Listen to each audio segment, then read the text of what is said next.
I think if I hear you call me Becky one more time, six-pack, I'm gonna pop your tops. All six of them. Who are you?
Hey, this is Matt once again.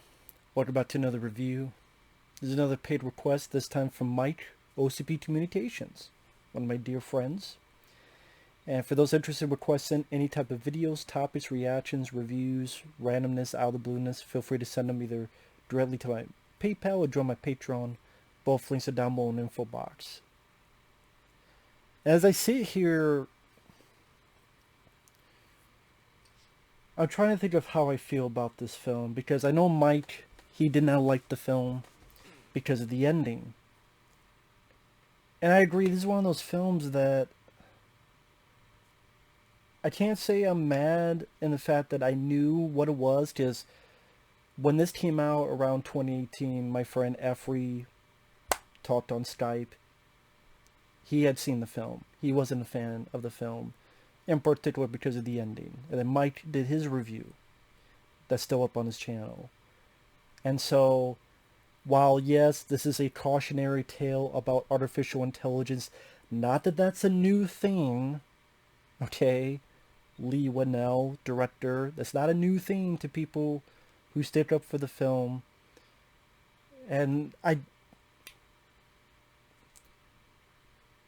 the story of the film, for the most part, is a revenge tale where this guy who's a technophobe, he works on his car, naturally shies away from the advances of technology while he has a wife who's very much into that. And the lead guy, the mechanic, Logan Marshall-Green, he's rather good. He's likable. His reactions seem pretty funny and natural at the same time.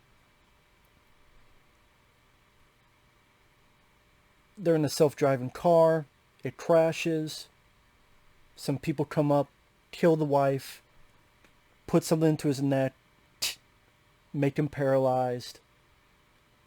He's sad. You feel sympathy for him. You feel empathy for him as he's trapped in this chair. You do that. He wants to commit suicide. Kind of like you would see in films like Monty Shines, which is a film I do enjoy. And then one day, this guy who we knew briefly before says, I have an idea. I have this thing called STEM, this chip which will implant it within your neck, your spine. You'll be able to walk again. So technically, he's walking, but the thing is walking for him, and then it starts talking to him, and only he can hear it. So it's kind of what you would see with Venom. Granted, Venom, the comic book, was well before this, the symbiosis nature, where it's two in the same body. And then, apparently, STEM is going to help him get revenge on the people that killed his wife, and to find out who killed his wife, why his wife died, And most of the film is this revenge action film aspect with some fun, well done action sequences, some pretty outlandish, crazy gore, a decent synthesizer score, and 80s aesthetic, at least the feel, maybe some of the look of it. This is the best way I would describe my feelings on this film. Imagine RoboCop. Kind of similar in the fact of you have a person, something horrible happens, they're barely anything, something's put into them or onto them where they're now able to walk, able to do this and that, is able to get the chance to get revenge on the people that put him into that situation in the first place, and that's that revenge. But what happens if at the end of RoboCop, after killing Kurtwood Smith, blowing up the Ed 209 outside the building, walks to the building, goes upstairs, there's Ronnie Cox, there's the old man. Oh, there's a fourth objective. But this time, what's the fourth objective? We've been controlling you all along, RoboCop. See, these guys like Kurtwood Smith, we needed them taken care of. You did the job for us. See, you think you have your own mind. You think you have your own reconnaissance, but you've always been a property of OCP. You've always been a property of OCP. So, initiate the fourth directive. Now, RoboCop realizes, Alex Murphy realizes that they killed him on purpose. These guys, the old man, the Riot Cats, hired this gang to kill him on purpose or get him enough in shambles because we need a RoboCop. And within this plot, you would have to get rid of the Miguel Ferrer character. Or secretly, we let him do what we wanted because we wanted to create friction and not put too many eyes on us. So Ronnie Cox has his fake angle, secretly working with the old man to have this fake fight with Miguel Ferrer because really he wanted this project too. And we picked you because, hey, you seem like a nice candidate. We put you in this RoboCop outfit, but there's a chip, and now no more Alex Murphy, where Alex Murphy lives in his brain with his wife and daughter, but in reality, the body is just a property of OCP. We control you. Old man and Ronnie Cox laugh as Alex Murphy is truly no more. RoboCop is purely the product of OCP. He walks off, end of movie. Now, some would like that, but I have a feeling, I have an inkling that a lot of people would have hated it, and RoboCop would not have become the RoboCop of today. Well, RoboCop ain't much today, but the movie itself, 1987, I don't think would have become the classic that is deemed today if it had that ending. Just my prerogative, my guess, my estimate. And that's what happens here. Now, granted, before it's not as good as RoboCop. It's still not the most original. I mean, we've had other movies where something's controlling a person, and Hardcore Henry, hell, did that to an extent as well as others. Not exactly, to be fair, but going back to the days of a horror film, Brain Damage. You remember Brain Damage? With the creature inside the guy and making the guy do what he wants, and if you do what I want, I'm going to give you this drug. Directed by Frank Henenlotter. Brain Damage did. So it's not like this is an original idea. And then with the change, where all the marketing, all the tools made it seem like this fun action revenge movie with not an original take, but a little bit different from the norm of that time. Nope, now we're more so a horror movie. The dangers of AI. It's a cautionary tale. Yeah, I understand it's a cautionary tale. But people are acting as if this is a new thing. Really? Have you not seen The Terminator? Have you not seen Lawnmower Man? Have you not seen iRobot? Hell, what was the twist in iRobot? It was the AI computer all along. It wasn't this one robot doing its own thing. This AI computer was behind it all. Go back to Colossus the Forbin Project. Go back to plenty of other movies that have done the AI cautionary tale thing. My point is, the fact it goes this direction and people go, it's such a new thing, it's such a new... It's not new. And in my opinion, it ruined a perfectly decent film. To the point, why would I ever watch this again? If you love it, cool. But that's just not my cup of tea. That's not my kind of movie. Like I mentioned with RoboCop. If RoboCop ended the way I described, I would not watch RoboCop again. I'd be like, yeah, there's some good action. But nah, I think that's kind of shit. Logan Marshall-Green does a good job performance-wise. The action scenes. Nice choreography. I like his reaction where his body's moving, but he's like reacting like, oh my god. Oh, just stay down, man. Don't let this body just stay down. The gore. There's a point where he gets a guy, just stems controlling his body. Swift movements. Gets a knife. Cuts a guy's head like that. With their...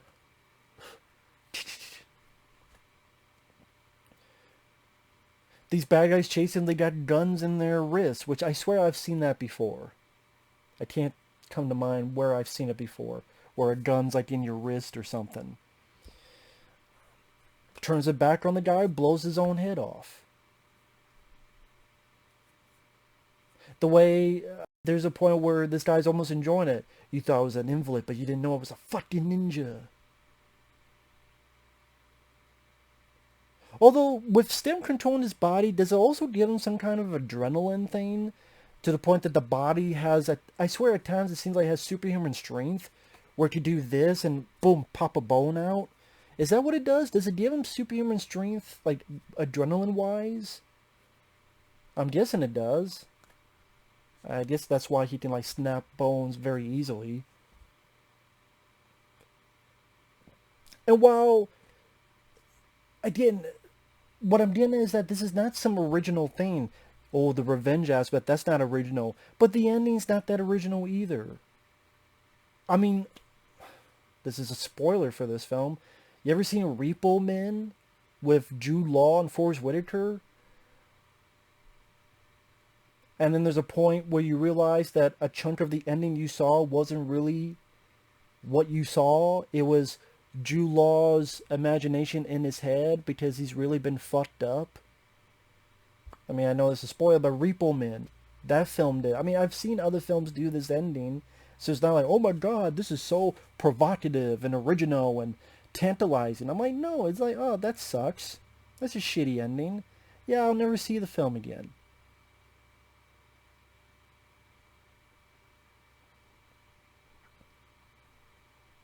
So like you said, the setup is fine enough. Logan Marshall-Green is giving a good performance. Lady who plays his wife, same deal. The cinematography, some of the way Leigh Whannell does his shots. Like when the wife and Logan Marshall-Green, their fate happens near the first half of the film.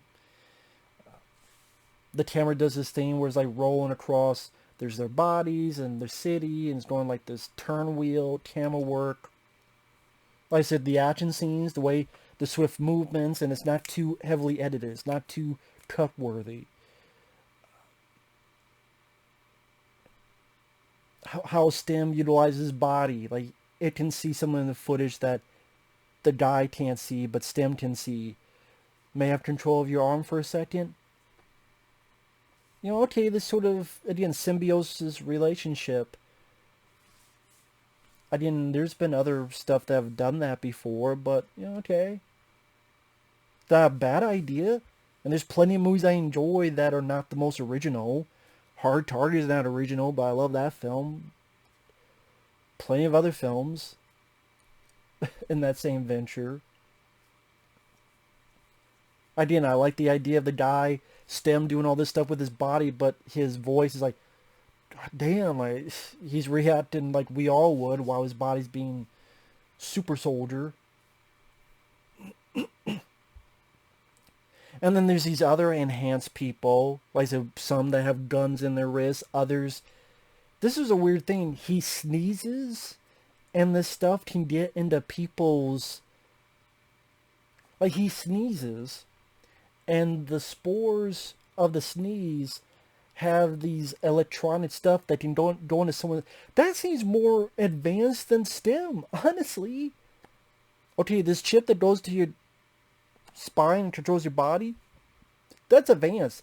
But to literally spit out a sneeze where it cascades into someone else's body and kills them, and that seems more crazy to me. That seems more advanced. That seems more sci-fi holy shitness than STEM itself. Are you sure this isn't the more advanced thing? The sneeze, and you could kill people by sneezing? Like, you could be 10 feet away, and then goes into their periphery. Be a hell of an assassin weapon. More so than STEM. I mean, maybe that's just me. It makes me go, why the fuck didn't this guy sneeze at Logan Marshall-Green? Maybe someone can explain that to me. Why didn't you sneeze him to death? You sneeze the other guy. Why didn't you sneeze to death? You get behind him, you sneeze in his face. There you go. You don't know who I am. And then by the time it's too late, spit in his face. Does that happen with spit too, or is it only sneezing? If you spit in his face, does it work as well? Maybe that's what this guy needed to do. He needed to spit in his face instead of trying to fight him. Or get close and then sneeze in his face. Why don't you do that? Because they have a fight where they're just blocking each other, and Stem's like, no matter what I do, he blocks my moves. Why does the bad guy grab him and sneeze in his face? Or try. If STEM can counteract that, at least try it. So I didn't understand that. Someone can explain that to me. Maybe I missed something.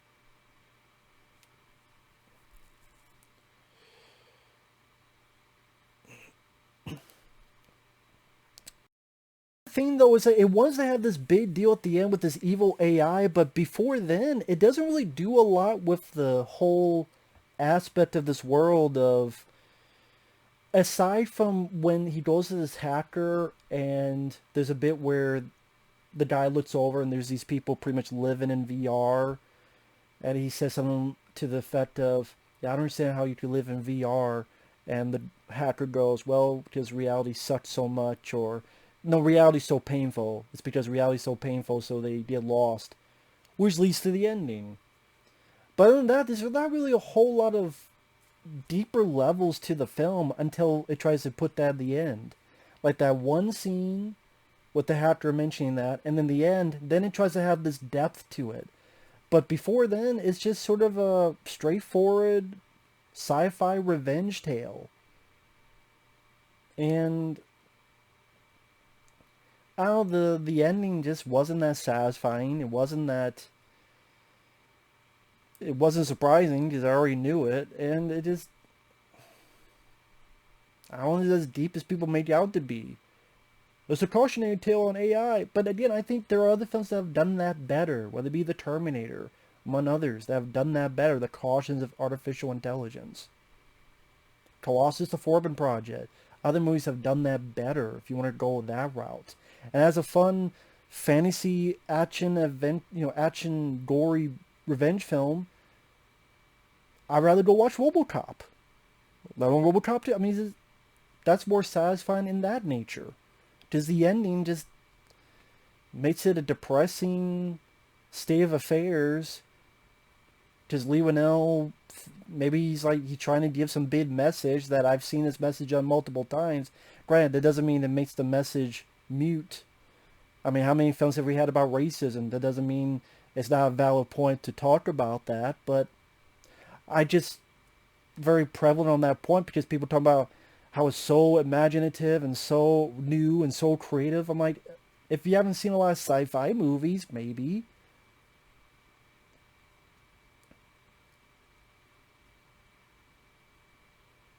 And even then, Stem had this big plan, and it almost backfired on him. Because, he's fighting this other guy who's in hands, and Stem cannot beat him. Stem literally said, no matter what I do, I can't do anything. Do something. And it's up to the guy to do it, because the guy is the one who makes the other guy pissed. The guy is the one that makes the guy lose his cool, get emotional. Thus, Stem was then able to defeat him. Because if it wasn't for the guy, Stem would have lost. So then Stem wants to go on this thing about how he's the end-all be-all and he doesn't need this guy anymore. I'm going to put him into this fantasy land. You technically did need the guy. You did in that one scene, or you would be dead. So you think a Stem, as smart as that is, go, well, maybe I do need this guy. And maybe come to agreement. You know what? It would be more witty, more clever if Stem came to that conclusion of, I do need this guy. I would be dead, and we'd be dead if it wasn't for this guy choosing this emotional path to piss this guy off, to make him an emotional mess. Hey, I killed your brother. You know, your brother wasn't much of a soldier. That makes the other guy emotional. Thus, he loses his cool. Thus, he's able to get defeated. Stem realizing, I do need this guy. But, oh shit, I had this. Even if you want to make Stem the bad guy. Stem, maybe with learning about human nature, lies, said this is the guy that killed it. So the guy is still with Stem, but we the audience know that Stem killed his wife. But the guy doesn't know it yet. So they go off there, delete, Stem lies to him, you do this and, it'll help you out. But what he's doing is deleting the evidence that will link back to Stem. So, again, we, the audience, know Stem killed his wife, led to the death of his wife. But this guy, he still has his own reconnaissance. He can still live his own life. He's still working the symbiosis relationship with Stem. You still get the ending you want. Stem, in a way, still won. But it's not too much of a downer because the guy still has his own reconnaissance, and who knows, maybe one day something will change, maybe not. Leave it a bit of a question mark. That's a way of having your cake and eat it too. And my preference, just don't have it and have Stem be almost as buddy. It's a buddy revenge film, only the buddy's within your own body. You and Stem. I don't think Stem needed to be a bad guy. I don't think it needed to be a cautionary tale of AI evilness, because we've seen that plenty of times before as well. Well, we've seen plenty of revenge movies. Well, we've seen plenty of evil AI. Ex Machina did that. I'm not a fan of Ex Machina. I definitely say this film is better than Ex Machina. But I just... Again... This movie was not... Whichever direction you go into is not more original, one way or the other. Yeah, there's never been a movie where the bad guy gets fucked over. Have you seen any of the 2000 found footage films? Only like 10 of them have a different ending. Believe me, because I've seen a lot of them. I've seen over 1,000 found footage movies. Believe me, only a handful of them have a different kind of ending. Well, not 1,000. I'm going over the top. 100.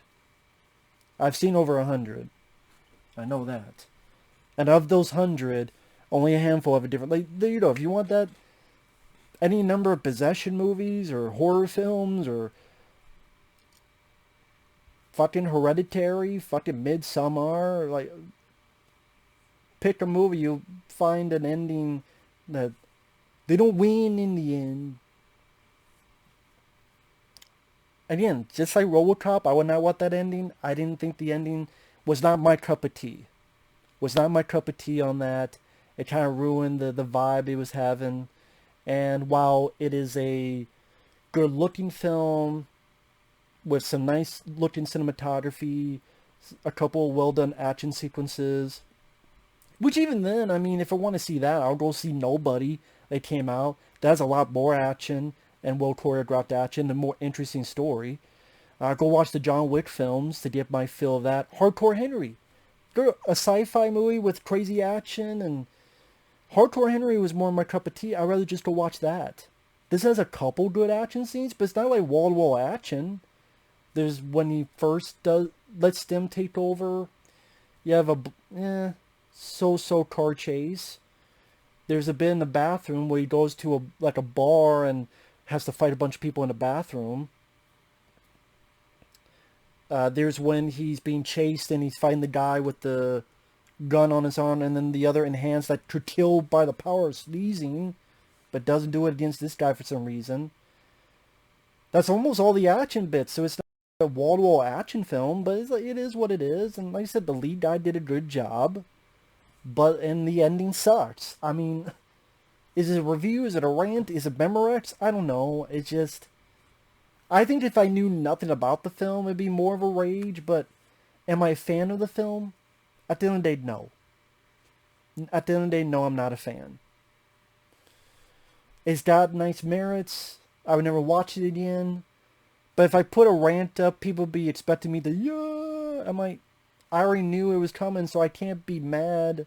Well, I am mad, but it's like, I can't fake, when I already knew it's like, it's not mad. It is mad, but it's disappointment.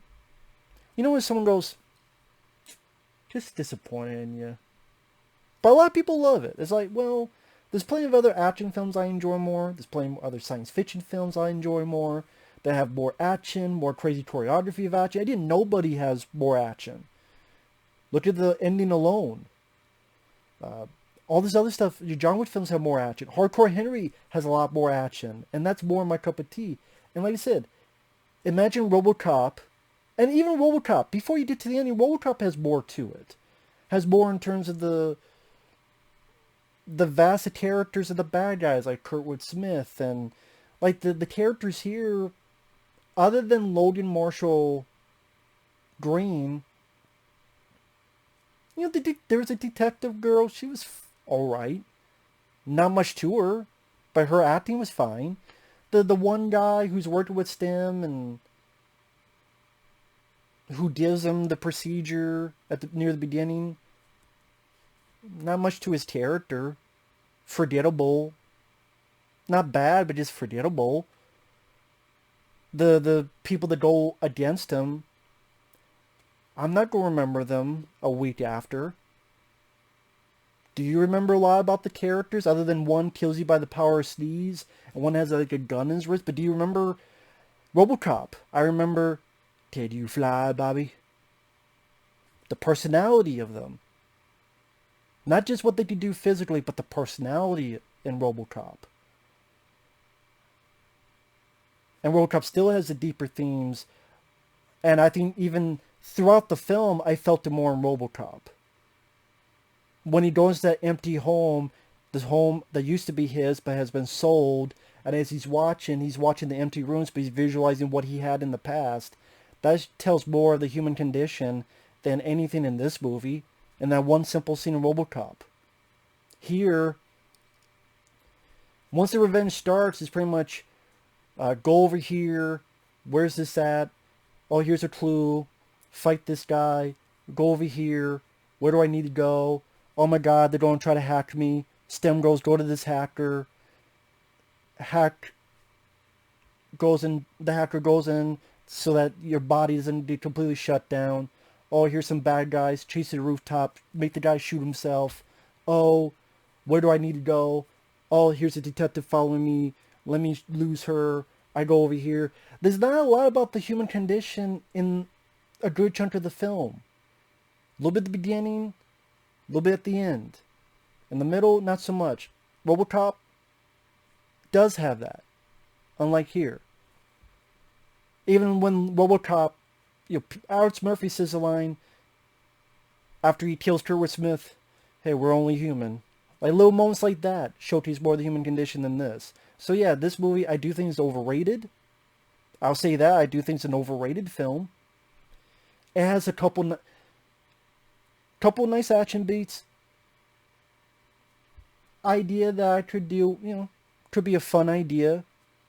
And good lead actor with some nice cinematography.